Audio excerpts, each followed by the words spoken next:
Hi. Okay, so full disclosure, I filmed this whole thing and then realized that I hadn't turned it on. So, if I'm going a little too fast, I'm super sorry. But basically, what I wanted to do, and I already did, is I wanted to go through this lab and do some of the problems that I think are really important or that people had lots of questions on. And I want to start with number 2. So for all x in the interval 2 to 5, the function f has a negative first derivative, and negative second derivative. Which of the following could be a table of values for f? So one thing I know is that it's decreasing. And then I also know that it's concave down from the information they gave me. So decreasing looks like that, and concave down, looks like that. So something like this little chunk here. So in words, you could say it's decreasing more and more rapidly.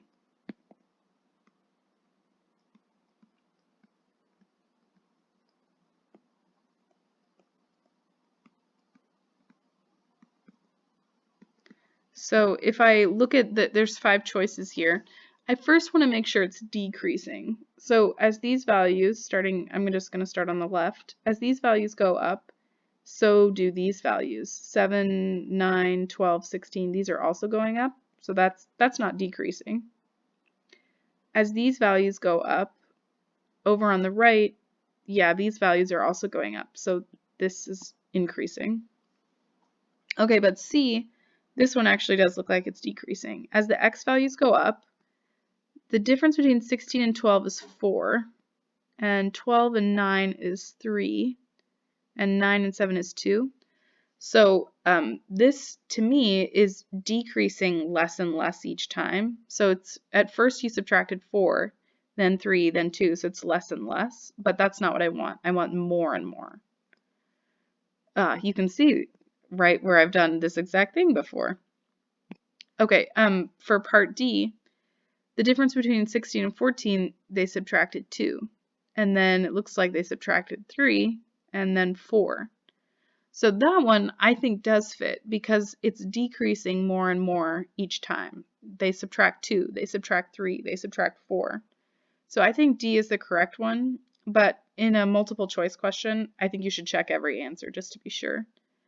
The difference between 16 and 13 is 3.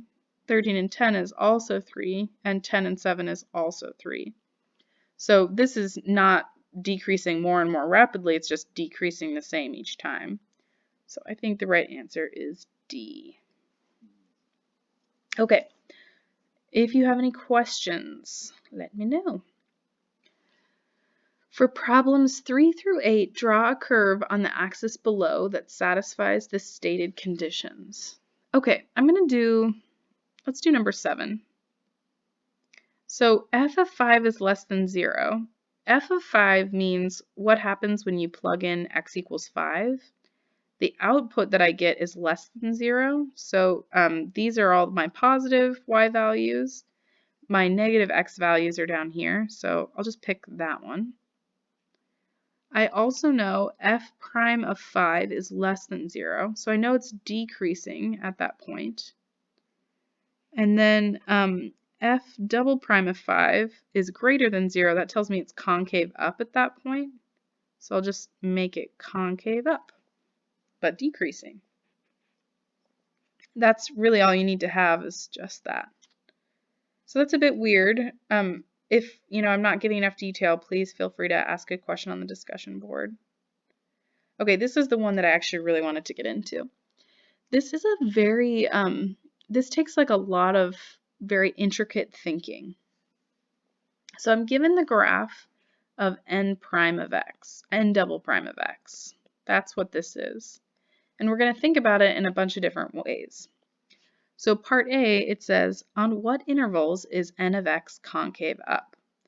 If I didn't have a graph, the way I would figure out about concavity is I would take the derivative, then I would take the second derivative and set it equal to 0, and this would tell me my possible inflection points. But I do have a graph, and it's of the second derivative. So instead of like solving it algebraically, what I have here, this is n double prime of x, and I know that it equals 0 at x equals -2 and at x equals 4. So x equals 2 and -2, sorry, and 4. So then if I want to know if something is concave up, I would check the intervals. So I'd make like a number line, x equals -2 and x equals 4. Those are my possible inflection points. And then I would check like this interval and this interval and this interval to see where it's positive, because that's what would tell me it's concave up. But I don't have to test points because I actually already have a number line, and it's, the x-axis, and I've got the, possible inflection points graphed, and I can see that it's positive here and positive there. So my answer is going to be -infinity to that possible inflection, that actual inflection point, and then from 4 to infinity. Okay, so that's my reasoning for that part. Let's clean this off and do the next part. Okay, this one, again, there's some intricacy happening here. Does the derivative have a relative minimum? So again, you kind of take a step back and think about, how do I tell where anything has a relative minimum? You might even just close your eyes and just say, okay, how do I find a relative minimum? The way you find a relative minimum is you take a derivative and set it equal to 0. So I have this function, and yes, it is a derivative, but I need to find a relative minimum of this function. So I'll take a derivative, which will be the second derivative, set it equal to 0, and this will tell me my critical points. So up here, this graph, I'm thinking of this as the derivative of n prime of x. So I'm looking at the derivative of n prime of x, and I know that there's a 0 here and a 0 there. So the way I'm looking at this problem now, these are critical points for n prime of x. Okay, and then if I want to know where something has a relative minimum, a minimum happens when your slope goes from negative to positive. So I have my critical points here, and this is the derivative of n prime of x, or the slopes, right? That's what a derivative tells us, the slopes. So this is the slopes of n prime of x. So I know the slope is positive here, negative here, and positive here. I'm looking where the slope goes from negative to positive, and there's a critical point in between, and I think that happens at 4. Okay, hopefully that helped a little bit. If not, feel free to keep asking questions. Let's do C.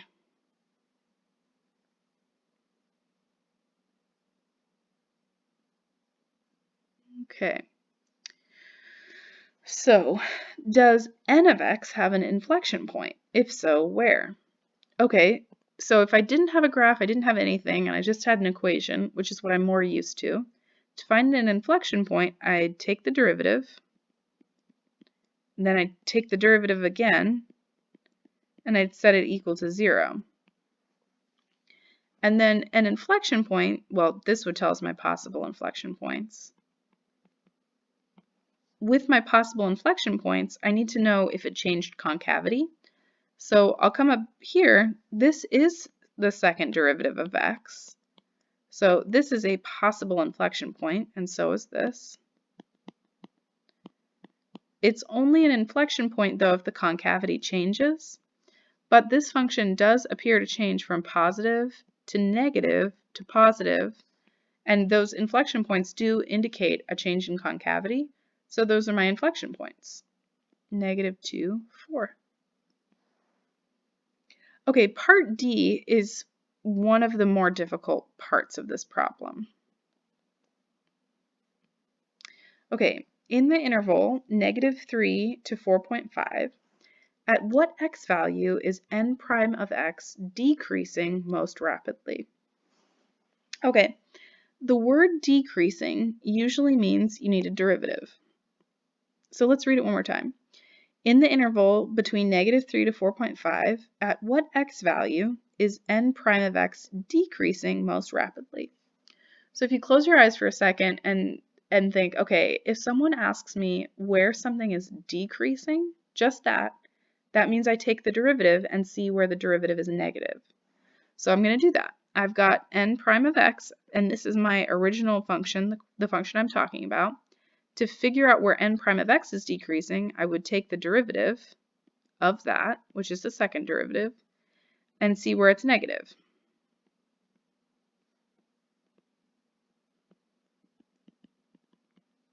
Okay, so I have this graph, this handy graph of the second derivative. And so right now I'm thinking of this as the derivative of n prime of x. And it's negative all in here. So the place where it's the most negative happens at x equals 1. So I believe that's where it's decreasing the most, at x equals 1. Okay, I hope that helps. You're always welcome to ask questions on the discussion board. Okay, so when I originally did this video, I did number 10, and I'm definitely willing to do it again. If you'd like me to, feel free to ask on the discussion board, but I'm actually going to skip to 11 because I think it's so important. And so I already talked about this before, like you can ignore C through the rest of the problem. We'll talk about it more in section 2.7, but parts A and B are parts that you should really be comfortable with at this point.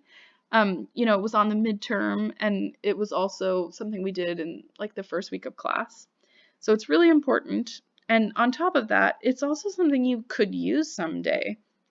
Let's read it. Marketing research has found that at a price of $179.95 per unit, sales would be 175,000 units each week. If the price were to be raised by $10 per unit, then sales would decrease by 5,000 units each week. Production costs for this item are $54 per unit with weekly overhead costs of $225,000. Let X represent the number of units produced and sold each week. Okay, so that's helpful. We're told what X represents. Part A, find the linear demand function for the situation. So D of X, it's the same thing as what we call P of X. So demand is like, what's the demand for this product? It tells us about, how should we price it so that we can get the specific, amount of demand. So P of X is going to be the price per unit. Okay, so we have the number of units and now we have price per unit. We were given in the question already that at a price of $179.95, so that's a P of X, so $179.95, the sales would be 175,000. That is a lot. Okay, another thing that we're given is if the price were to be raised by $10 per unit, the sales would decrease by 5,000 units each week. So I think that's the slope.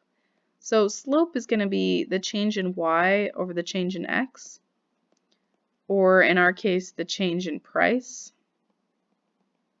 over the change in units. So let's see what that gives us. If that price were to be raised by $10, the sales would decrease by 5,000 units. Okay. So I have a slope and I have a point. So, and actually I'm going to start doing some work over here because I think I'm going to need the space. So P of X or D of X is negative 1 over 500. So if you just kind of get rid of a 0, X plus B, and then I'll plug in this point that I was given here. So 179.95 is equal to -1/500 times 175,000.